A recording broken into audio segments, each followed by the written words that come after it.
Noon. Again, Rod Banks, Community Relations with Wells Fargo. Wells Fargo is committed to making meaningful investments to help small businesses succeed. We are again proud to align with NC IDEA and efforts to create a robust entrepreneurial ecosystem here in North Carolina, and also to again be the champion sponsor of this great event. Our next agenda item is focused on rural entrepreneurship. Rural North Carolina is home to countless growth-oriented entrepreneurs. Many of you are in this room, with the potential to significantly impact both local and statewide economies. Despite facing limitations, rural entrepreneurs demonstrate remarkable resilience in overcoming access to capital, geographic challenges, community support, all of which are crucial resources to help with the success of entrepreneurs. Wells Fargo has a long history of supporting communities of all sizes and is committed to seeing rural communities achieve financial stability and prosperity. We have over 340 rural branches across America, and so we understand the unique needs of small and micro communities across this country. This is why we're pleased to partner with NC IDEA and support its work serving rural entrepreneurs across North Carolina. Earlier this morning, hopefully many of you were here, when Michael Martino from Wells Fargo announced a $500,000 grant to support NC IDEA's work to support rural entrepreneurs across North Carolina. In early 2025, NC IDEA will roll out 2 new programs providing much needed support and grant funding to entrepreneurs across our state. Please be here tomorrow afternoon when NC IDEA will share a little bit more about that program and how that will impact North Carolina. Earlier this spring, we were pleased to partner with NC IDEA and MDC to advance our work, but also research focused on rural entrepreneurship. MDC is an organization dedicated to equipping Southern leaders, institutions, communities with the necessary tools and strategies to advance equity and economic mobility. This afternoon, we're lucky to feature a panel of speakers who will bring to life the research that was done between NC IDEA and MDC with support from Wells Fargo, and learn more about how this work informed our grant decision to support NC IDEA and help rural entrepreneurs across North Carolina that will launch next year. I would like to now call to the stage today's panel moderator, Merrill Holloway, who serves as program manager for MDC Rural Prosperity and Investment Team. His bio is accessible through the QR codes in your program, but please welcome me and join in welcoming Merrill to the stage for our feature panel on the rich landscape of rural entrepreneurship. Thank you.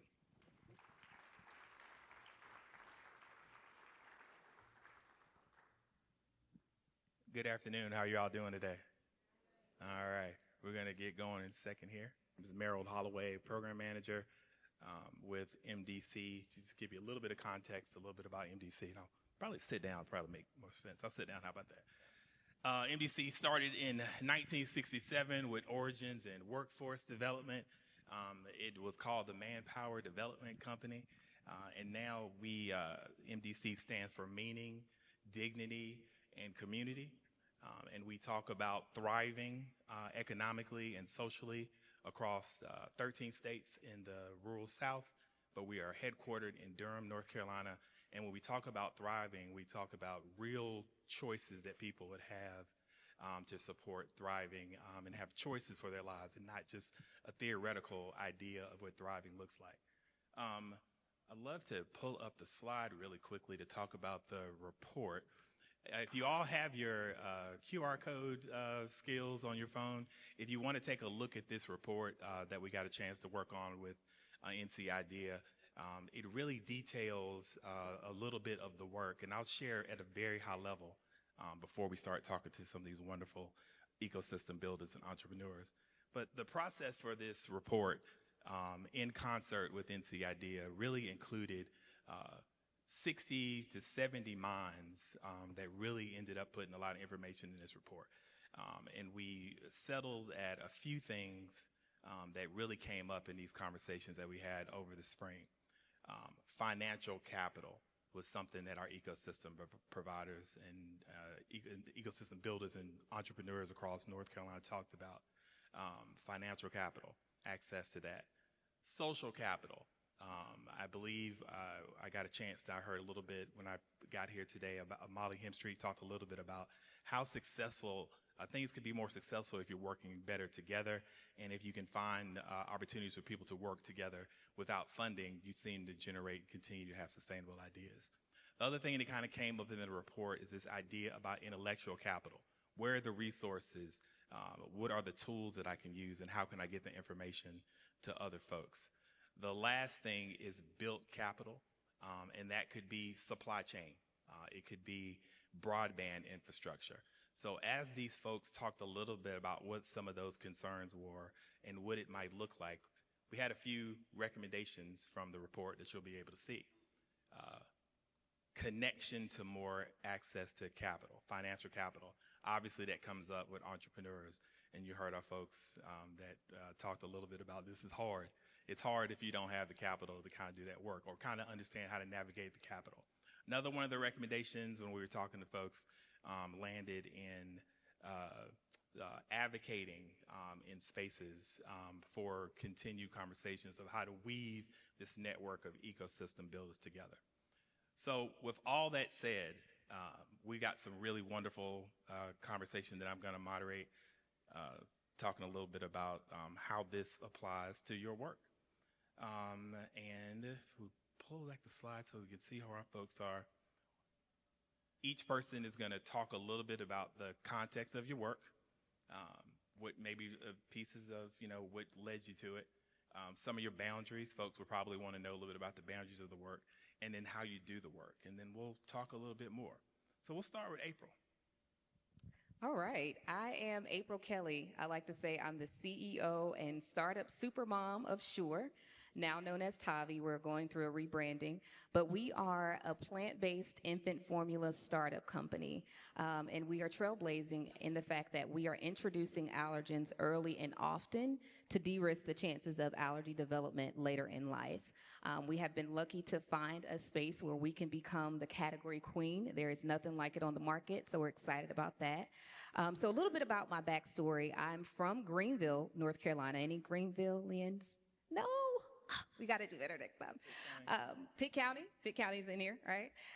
So I'm from Greenville, North Carolina. I'm a mom of 4. And with my third and youngest daughter, I ended up having some complications with nursing her. And so ultimately, we prematurely had to make the decision to switch over to a formula. Unfortunately, she immediately had an allergic reaction to that. And so at this point, I couldn't nurse. I didn't trust the formulas. She wasn't taken well to anything. And so I decided to create the solution that I could not find. And so 5 years in, we are doing pretty well. We are currently we have finalized our MVP that's launching later on this year. We have also hired a manufacturer out of the Raleigh area. If any of you are familiar with Synovatech, they are our partners in this production. We are currently pending 3 trademarks. And last, we have an SBIR grant proposal that is underway that we'll be submitting in January. So a lot of great things, but it definitely was a long time coming, a lot of obstacles that we faced. And one of those earlier on was funding, right? And so going into it, not really having the background, not really having the knowledge of what exactly does it take to build a company like this, to create a solution that does not exist.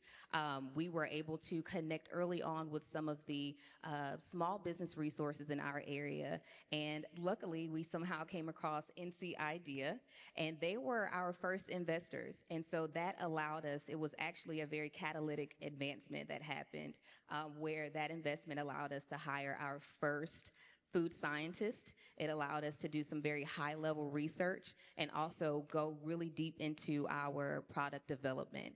And so I heard NC State mentioned a little earlier. We actually partnered with North Carolina Food and Innovation Lab, and they were our first partners in creating and turning this idea into a tangible thing. And so with that, if I could leave you with one thing today, it would be to act. and that is an acronym. A being advocate, right? We want to advocate for each other in terms of the entrepreneurs as well as the ecosystem providers. When we advocate by ourselves individually, it's a force, right? It's powerful. But when we advocate in a reciprocal manner, meaning we're advocating for the ecosystem providers and they too are advocating for the entrepreneurs, it definitely creates this synergy that's magnetic. So advocate. C would be to connect and invest. We all are lucky enough to be in this space where we're all in the room together. We have some entrepreneurs and we also have some movers and shakers, right? So let's start to dig in a little to see. I know as an entrepreneur who went through the accelerator program with Micro, one of the biggest things they told us and talked to us about was customer discovery. Like leading with the customer's voice being the very first thing that you think about as you're going throughout the creation process. And so I would say the same thing to the ecosystem providers. Continue to do your customer discovery, right? You have your entrepreneurs right here in the same room with you. Ask them what it is that they need so that you can continue the refinement process. And then lastly, T is for transform. Let's transform our rural communities because treasures really do exist in those areas. Big things can happen in rural communities. I am from Greenville, North Carolina, but I also lived in Winterville and Farmville, which are like a lot smaller than Greenville. So if we can truly come together, we can create and transform these rural communities into thriving ecosystems. Thank you. Very cool. That's reinforcing some of those conversations that we had about connectivity, particularly in rural. Jeff, you talk a little bit about what you're doing. So my name is Jeff Newville. I'm director of the Manufacturing Solutions Center, which is in Conover, North Carolina. The Manufacturing Solutions Center is part of the North Carolina Community College system. We're affiliated with Catawba Valley Community College in Hickory, which sometimes creates questions of, what kind of organization are you? Are you a nonprofit? Are you an educational institution? Are you a business? And depending on who is asking that question, it is all of the above. On a personal note, when Molly is a good partner of our Manufacturing Solution Center, and appreciate the shout outs that she gave to us. I'm one of the refugees from the textile industry. Our family had a sock manufacturing business in Hildebrand, North Carolina, in Burke County. When things started moving overseas is sort of when we started wanting to get out of it. And spent 10 years as the Small Business Center Director at Catawba Valley Community College, working with entrepreneurs, often hand in hand with the Manufacturing Solutions Center when they wanted to create products. So I had a lot of experience there. So when our esteemed director, Dan St. Louis, which many of you know, retired several years ago, I had the opportunity to move into the Manufacturing Solutions Center, which has been great for me. In terms of the work that we do, our mission is to support U.S. manufacturers and help create and retain U.S. manufacturing jobs. If you look at the workforce in North Carolina, 10% of our workforce is involved in manufacturing. If you look at the MSA where I live, which is driven by Hickory, Morganton, Lenoir, North Carolina, 30% of our workforce is involved in manufacturing. So really, as you look in rural communities, you'll often find they will have a higher percentage of manufacturing employees than than Charlotte, RTP and whatnot. The ways that we go about supporting manufacturers, number one, we do a lot of work in product development. Our foundation is in textiles, so we do a lot of work in apparel manufacturing, but textiles extends to so many different things, from furniture to medical to automotive to aerospace. So we're involved in many, many different industries doing product development work. As you can imagine, many manufacturers do not want to shut down their production lines to do the product development aspect of things and do the iterative product development. So that's where we step in and provide support to entrepreneurs. We also have a prototyping center for folks who are interested in developing non-textile products with 3D printing, welding, woodworking. A lot of our work revolves around product testing and product validation. So if somebody wants to make a claim about product, we work with them to do that, often on apparel, but we also have a structural area that really is working really more on destructing products and seeing how much force we can put behind them, seeing what we can break. When we bring students through, they love to see us dropping 250 pounds of weights on different products to see how they hold up over time. We also do a lot of connecting, a lot of sourcing work. So when people are interested in connecting to suppliers of domestic materials or domestic manufacturers, we can assist them with that. We maintain a resource library of samples, so if people want to come in and touch and feel a product so they know what is the appropriate material they can use to make products, we help them with that. And finally, we also have an incubator for manufacturing startups. We do our best to take all of the superfluous things off of their plate so they can focus on making their product. We assist them with providing infrastructure that can be very expensive for a manufacturer to start up. So we're just trying to make life easier for manufacturers, not only in the western part of North Carolina, but throughout the country.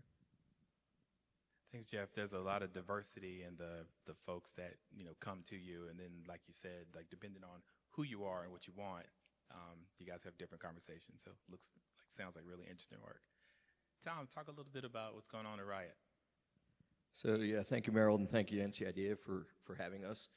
Apologies to those in the audience hoping to see Rachel on stage today. This is her favorite event of the year. She wanted everybody to know that, but unfortunately couldn't be here. For those who don't know Riot, though, we describe ourselves as a techno-social economic development organization, and what we mean by that is that we clearly recognize that technology is the fundamental driver of the economy. It drives more strongly than policy. It drives more strongly than culture. As new technologies come about, there are ways to solve problems that have never been solved before, to solve problems in new ways. And over time, that and kind of the economic outcomes of that drive the universe forward. And that is, therefore, in our opinion, the place to spend most of our time in helping to develop the high-wage jobs that are created in the tech sector that then circulate money through the rest of the economy in other places. However, we come at this from perhaps a different view than you're thinking. I'll ask, how many entrepreneurs are in the room? Right? Now, keep your hands up if you believe that you are leading a technology company. That's good. Most of the hands stayed up. If you don't think you're in a tech company, come find me or one of my team later and we'll chat, because we really see technology in every single market, every single industry. And so we cast a fairly wide net in working with companies in startup accelerator programs, other kind of educational workshops that we run. April is a proud Riot alum. We're so excited to see you. And we keep running into each other on panels. It's been kind of fun. But aside from kind of the curricular and educational part, I really like the ACT acronym, right? We spend a lot of our time advocating for the importance of entrepreneurial created jobs. Not every single town is going to land like Amazon HQ2, nor probably should any of them want that. I don't care how big a city you are. But every single community in our country certainly can have new small businesses that form. And our challenge is that many of the places that have this opportunity are under-resourced. And so we try to think about how do we advocate for that, and then how do we have that bias towards action to actually to do things, to get things moving. Most of our clients over the years have kind of shifted to being municipal or county government that will hire us to come in and help to build that entrepreneurial ecosystem. But we also recognize that you have to connect people. So that's your C. So we do a lot of events, a lot of convening, podcasts, webinar, in-person, you have the whole portfolio of things. One of the biggest challenges, particularly in some of the smaller communities, is that a lot of entrepreneurial success, quite honestly, beyond kind of just the grit and the hard work and the startup intelligence, comes from collisions. It comes from the serendipity that evolves out of running into folks in unexpected ways. And in denser urban areas, there's more of that collision that just happens because there's just more going on. And so how do you catalyze and drive the collisions and the serendipity? Means being really purposeful in how you convene and how you go to the people that you're trying to connect with, rather than just hoping that they come to you. And then in the transform, as I said, like, technology is changing everything, right? Who thinks that AI is not going to change your business in ways you don't even know, right? And I couldn't tell you what those things are. And so one of the things that we found is really important, I'm glad that you brought up this concept of kind of the physical capital, or the infrastructure style capital. We recognize that a lot of companies, folks have great ideas. If you're just doing a software as a service style business, maybe you just need a laptop and you need broadband. And by the way, broadband should be a basic human right, like full stop. Talk to your policymakers, talk to your elected officials. We need broadband everywhere. And by the way, it's not 25 up, 5 down. It's 2 gig at this point, no matter where we are.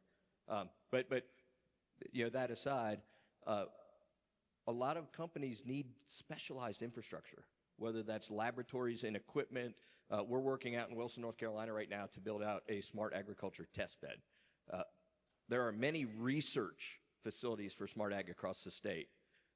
Until this facility that we're working on now, which will be finished quite soon, it'll be the very first commercialization-focused facility for entrepreneurs that want to build smart ag solutions and test them and then showcase them and potentially find their first customers, whether it's early stage companies that need a place to start with a little bit of production before they can build their own facility, or whether it's established farmers and agribusinesses that are just saying, like, I don't know anything about technology, but I see it's going to change my industry. I want to come here and I want to learn. And so we also work, kind of at this intersection of curriculum and physical test beds and equipment.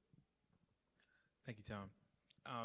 I think one of the things I'd love to pull on, when you talked a little bit about the tech social component of the work, and I'd love to get Jeff and April's thoughts about how any emerging trends in tech impact your work that you'd highlight. Let's start with April. Absolutely. When you were speaking about AI, I was like, yeah, me. Absolutely. It's already changed our business so much. And as a sole founder, a lot of our work is outsourced to our manufacturers and things like that. But when it comes to AI, it has definitely made me into several different people at one time.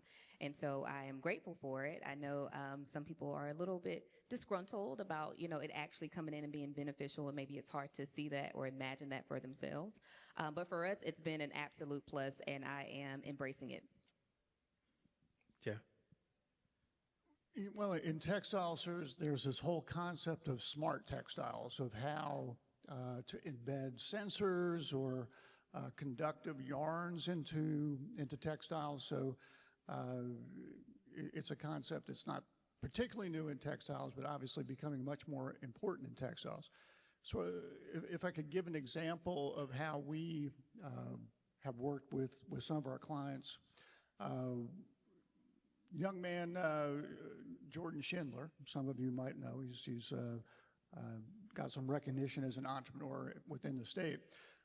When he was a young person, which is all relative when you get to be a certain age, but when he was a young person, college student in Washington State, he went to a dermatologist. He had an issue with acne. Dermatologist told him, well, part of your problem is that oil from your skin gets on your pillow at night. What you really need to do is wash your pillowcase each week.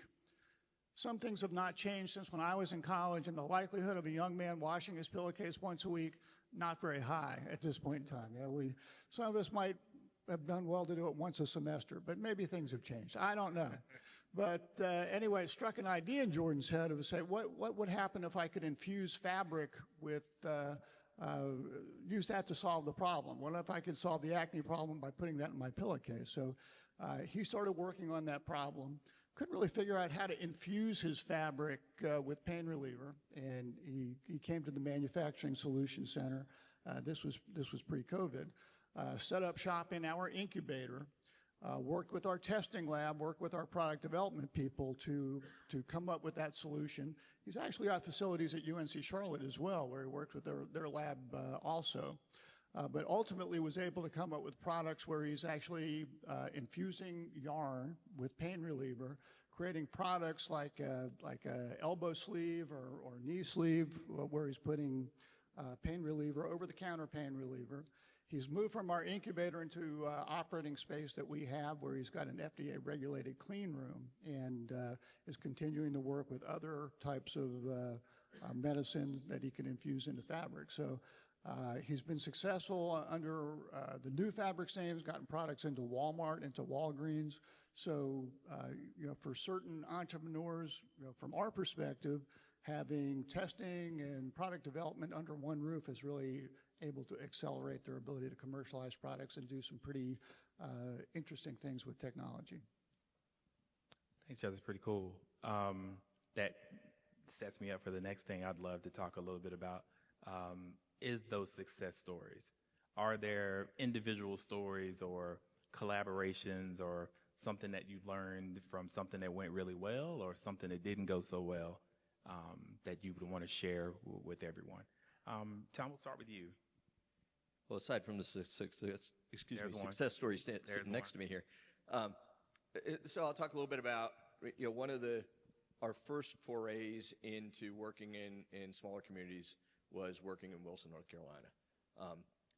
So nobody from Greenville, any Wilsonites in the room? Nope. So Wilson is about 45 minutes or so, maybe an hour east of Raleigh. Small community, about 50,000 people, and Wilson had the forethought, the kind of the forward-thinking leadership a number of years ago to put a fiber optic broadband network, a municipal-run broadband network across the whole city. They constructed every structure, every home, every office, every school, et cetera, to high-speed broadband.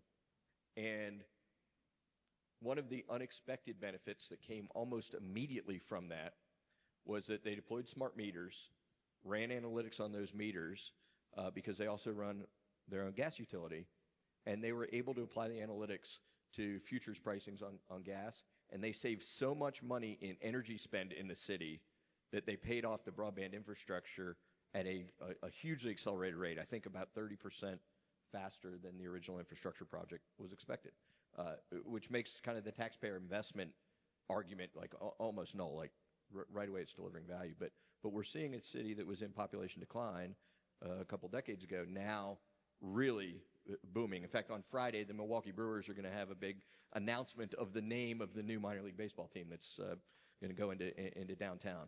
But businesses are kind of thriving in the area, and it was all based upon this mindset of leaning into providing the basic resources for entrepreneurship.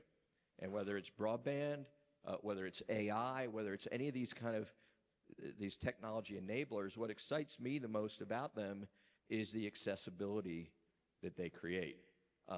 I think most companies right now are approaching AI in the wrong way. They're looking at the efficiency drive that AI can create, which is great for the bottom line.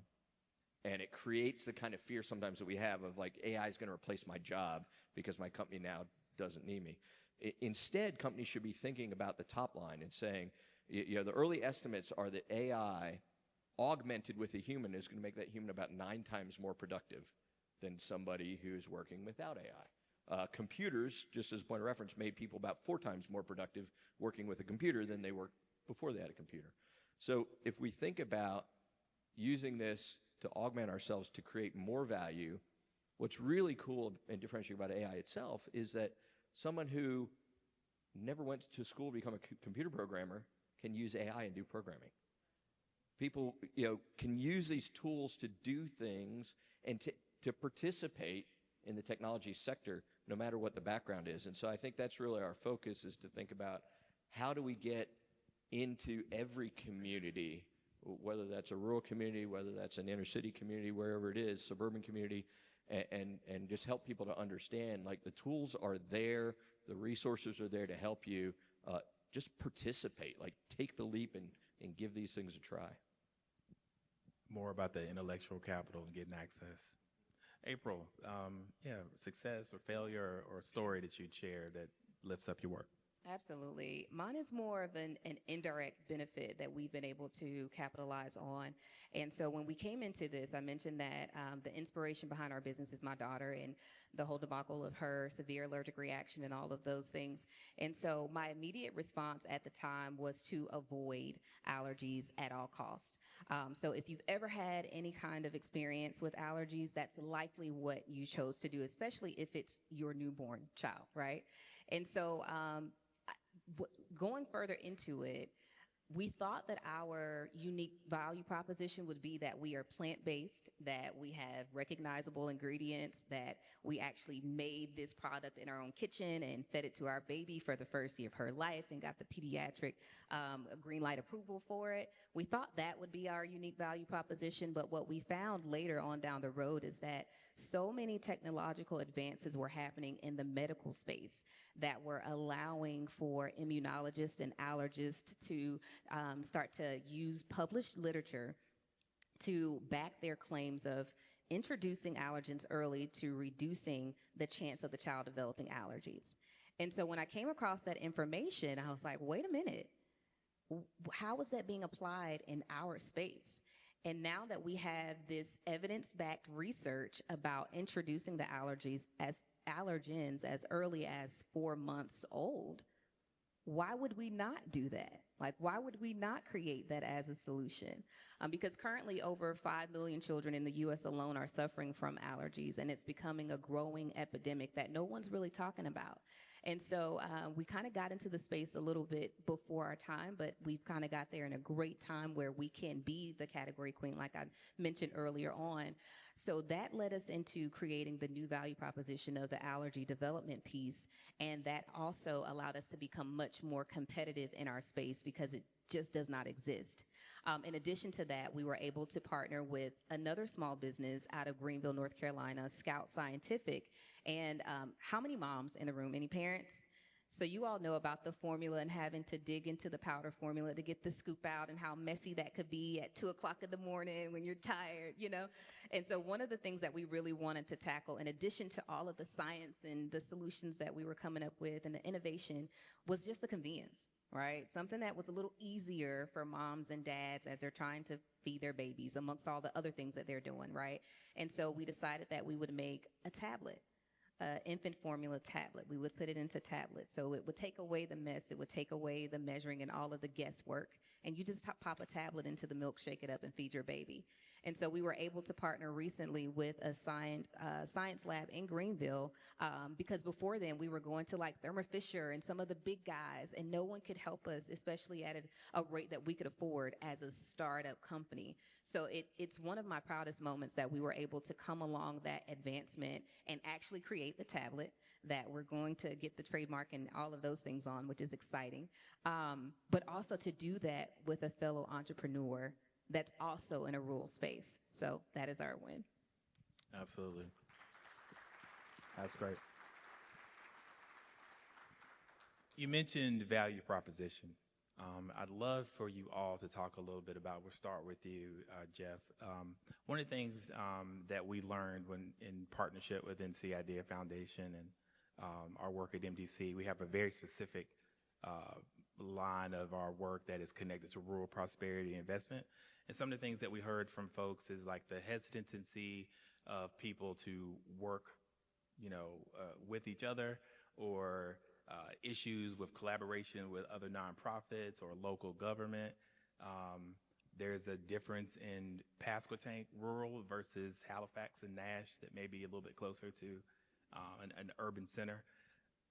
What role do the local government, schools, nonprofits play in the success of your work? We'll start with you, Jeff.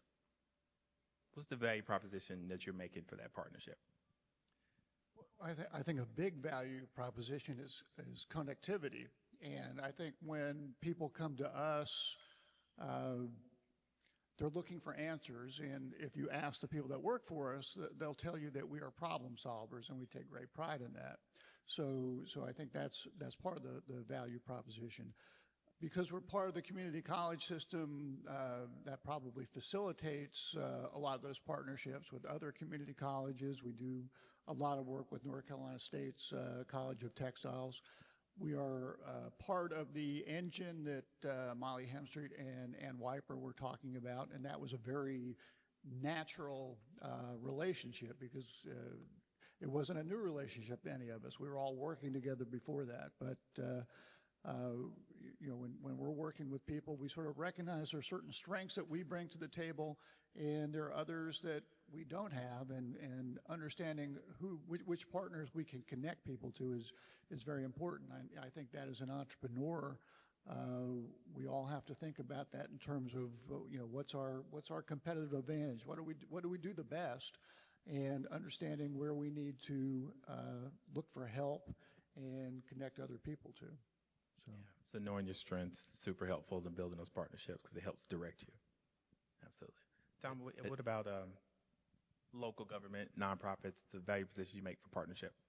Yeah, thanks, Merrill. I put it this way, like we all have kind of our strengths and our superpowers and our experiences and knowledge. But particularly when you're trying to support an area maybe that isn't where you're from, right?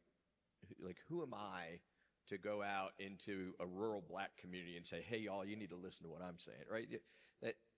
It's really important to have trust in any relationship. And in the way that we would teach a startup company, you know, you have an incredible product. You could sell, say, B2C, you know, one unit of sales at a time, or you could sell B2B, say sell to an enterprise or to a distributor that then passes through. Like, there's an efficiency to more of a B2B play. The same is true in economic development, and NCID are experts at this, realizing when we can go in and work with a local government, we can work with the existing nonprofits, the folks that already have relationships in the area, that already have trust in the area. If we can build kind of that, I'll call it B2B trust, that unlocks the multiplier effect of our entire network and that partner's entire network. And you can move a whole lot more quickly through that kind of parallel processing rather than trying to go to every single individual bit by bit and build that trust. So I think trust is a really big part of why it's so important to collaborate and so important to partner. Yeah. Work being built at the speed of trust, right? Yeah. Absolutely. April. I'd have to piggyback on both of you guys. I think you hit it right on the head, that connectivity piece. But specifically for our company, we've been able to partner with a lot of educational systems, so colleges, daycares, and we've hired on interns. We've been able to really, it's been a win-win situation in a lot of ways because they come on board and they help us to get the things done so I can focus on the growth and the forward movement and momentum of our company while they get that hands-on experience. But I will say, just from that connectivity piece, taking it kind of in a different direction, we are the case study for what ecosystems need to be able to further back what they're doing and the proof that it works. The proof that we need it in these rural economies and these rural communities, because again, I'm a small town girl from Greenville, North Carolina. Never in one day have I ever thought that, or had I ever thought that I would be, you know, the CEO of a plant-based infant formula company, a startup company from the ground. I'm not the face of it. And Supermom, yeah. I'm not the face of it. This is literally something that we created. And so I just like to, any chance that I get, advocate for entrepreneurs, especially in the rural communities, because sometimes we are often overlooked, right? We're maybe they don't think we think big enough because we're from the smaller areas. But I don't know how much bigger you can get than a plant-based infant formula startup company. And so I just had to kind of pat myself on the back for that for a second. But with that said, you know, big things can happen in small areas. We just need the resources. We need the connectivity. We need the support. Appreciate that. I have a gazillion questions, but we did leave a little bit of time just in case there were questions out in the audience. Oh, okay, we got plenty. All right, so maybe I won't get through my whole list. All right. So I'm Rhonda Jean with Nearby, and I'm actually the world's first platform built for rural America for local discovery. And my question is for you guys to let these entrepreneurs know. is how can the entrepreneurial ecosystem better support and empower rural and entrepreneurs? Because the statistic that most people don't know, in North Carolina, 43% of our business establishments are in rural North Carolina. So I'll start. Thank you for the question and for the data, right? It's important for people to know the volume. A lot of the work that we do is funded through corporate sponsors, and we help those corporates to realize, like, the long tail of sales is in rural communities. It's like half the market. So just focusing in the big cities or whatever is not real smart business if you can figure a way to get out in those communities. But as far as like how do we do a better job, I really think in North Carolina, NCID is setting the playbook here. They're saying, let's find those folks, like I just described, that have some trust, that have some capacity already, and let's add fuel to that to increase that capacity. And then as an area starts to have some success, what naturally happens is more ESOs form, more nonprofits form, more support resources come into an area. It is hard to picture that there are any areas that don't already have entrepreneurial leadership. Often it's just not recognized. So recognize it, find it, and then provide some, seed capital, if you will, to kind of get that catalyzed. And I think, and then kind of get out of the way and let the local resources do what they know is needed in those local areas. And I think really that's what NCID is doing really, really well. For those that know, high net worth individuals or big corporates, if they had more fuel, they could fuel more of all of this. So I'll just plant that seed. I guess I'd just add, as an alumnus of the North Carolina Small Business Center Network, there are small business center offices at each of our 58 community colleges, which really provide a reach into many communities. It's not perfect, but when we talk about entrepreneurial resources and their availability, the Small Business Center Network, as well as the SBTDC, provide a lot of provide a support network to communities throughout North Carolina, and we all sit up here and say, hey, we're one of the overlooked organizations within the state. We say it, the Small Business Center Network says it, I suspect the SBTD says it, SBTDC says it as well, but there are resources out there. I think some of the big challenges in the rural areas, are validated by the report that the NCID and MDC put together, particularly when it comes to intellectual capital and social capital. I think one of the challenges that we see is, building those community of entrepreneurs that will talk to one another, work together. It's just harder in rural communities. So it's really got to be an effort to make that happen. Absolutely. One of the things that we found out in the report and having those conversations is that plenty communities were willing to have conversations, but sometimes the particular expertise may not be in that local community. So that was why collaboration is really important. I know there were other questions out there. Good afternoon, everyone. And first, thank you so much for sharing all of those experiences of yours. My name is Patrick Ignacio. I'm from Rocky Mount, close to Greenville. I'm a pharmacist by profession, and I'm moving towards, as you mentioned, technology. I'm a co-founder of an AI specifically for teachers. My co-founder is an 18-year-old student in Nash County. And the reason I'm actually asking this is I needed your advice. You mentioned about trust, and you mentioned also about, collaboration. On our end, when we first actually launched, we felt like, we're only the few of those with AI, especially for education. And we're proud to say that we could be the first, for North Carolina to be able to make that. We did all the things that you mentioned. We went to NCDPI, we talked to our senators, we talked to our congressmen. We even went to our Nash district, to show everything and to, really wanting to have of course, for them to use it and at the same time, to have funding.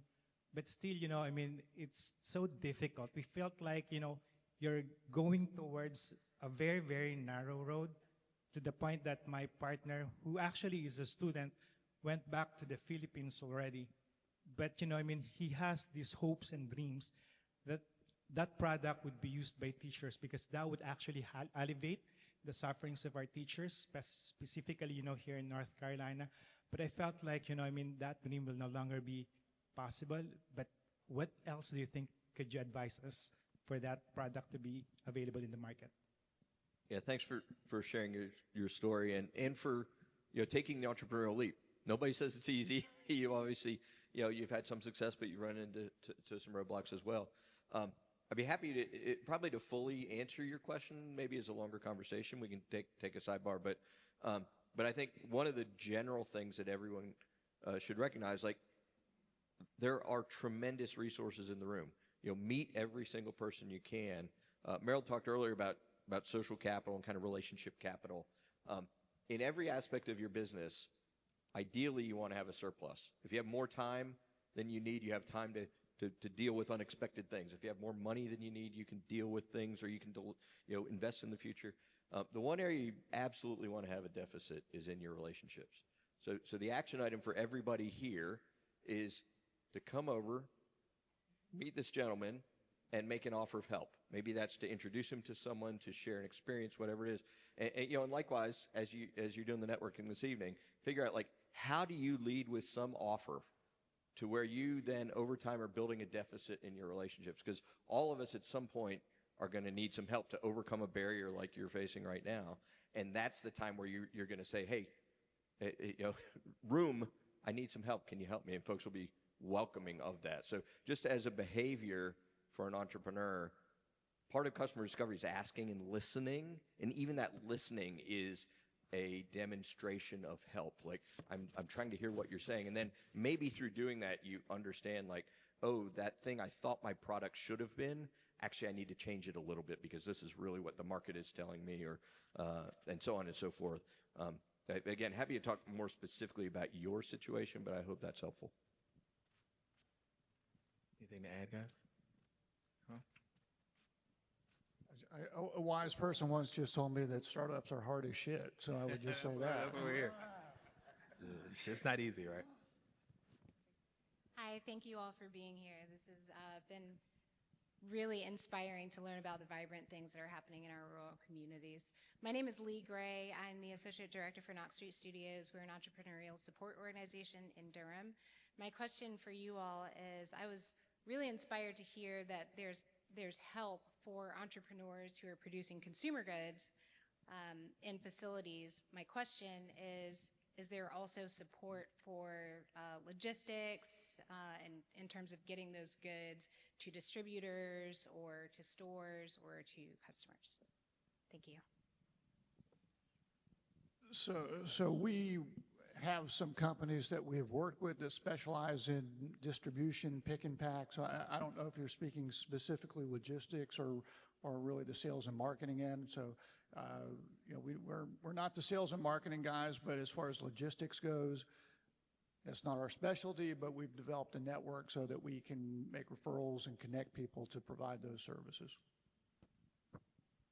I too can share a referral with you offline as well with who we're using for the same thing. We had one more question here.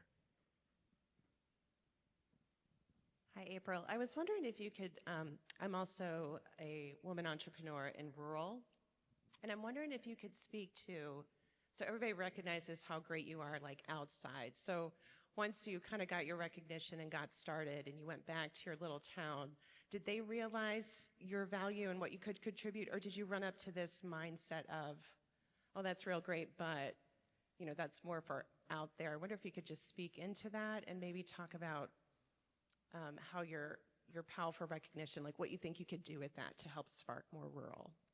That is a wonderful question, and I appreciate it so much because that has been the source of a little bit of frustration for me, because it is, well, the year that I won the grant for NC Idea, the micro grant, I was the only one from Greenville.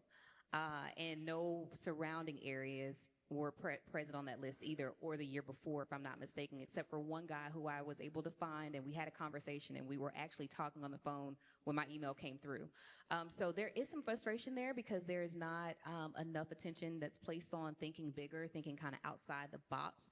And it's something that I'm trying to spearhead in my own community. So we can definitely talk more about that. I can 100% relate. And you have a supporter, an advocate. And so we can offline and we can stay connected, and I can support you in that way for sure.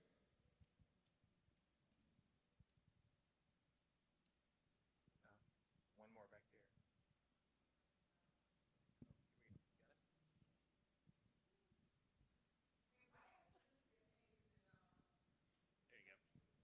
Hi, nice to meet everyone here. My name is Cynthia Hayes, and I'm with Zutato Soul. And I'm very interested in collaborating with those in the room that are interested in the food space. So April, specifically to you, but also to the entire panel, can you help me understand how best to approach a collaborative effort where we are collaborating and meeting the needs of an aging population with chronic health conditions, and what does that look like from a healthcare space and a health service provider space? So I don't know if this will fully answer your question, but there is a local success story here in North Carolina, a company called Care Yaya, that is working specifically with kind of elder care outside of health facilities, but they're connecting talent, folks that are working through educational programs towards future, nursing, nurse practitioner, other kind of healthcare positions that need certain number of hours of support with a need in the market for in-home elder care and other things. And they're just exploding right now. They were a top 50 LinkedIn company this year. They were on CNBC, I think, a week or two ago, and just pitched at TechCrunch Disrupt out in San Francisco. But they are quickly kind of evolving more and more towards other kinds of healthcare partnerships. So they're a local startup that maybe is doing some things at least adjacent to the area that you're asking about. I think it's a really broad question that you ask. I mean, there's so many different kind of facets and nuances of where there can be improvements that come into the healthcare system. So I don't know if I have a broad recommendation for you beyond like doing what you've just done, like letting the room know, like, here's the thing I'm looking for. And now we have a whole audience of folks that I hope some folks will take a moment, maybe stand up one more time so they can get a good look at you. Those in the room, we're going to have a break here in a little while. Go find her and offer your thoughts. I know our time's up, but April, did you want to? I was going to say the same thing. It's the relationship building. That's how I've been able to get in a lot of doors that I would not have, or maybe it would have taken me a lot longer on my own footwork. So I can offline with you about that as well, because I know we're out of time. But I'll come find you.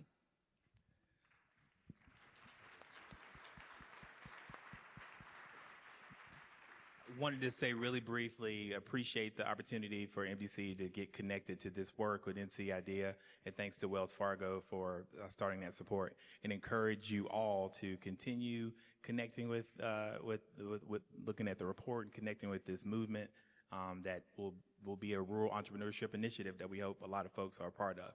Let's give a hand to Tom, April, and Jeff for being there. Thank you.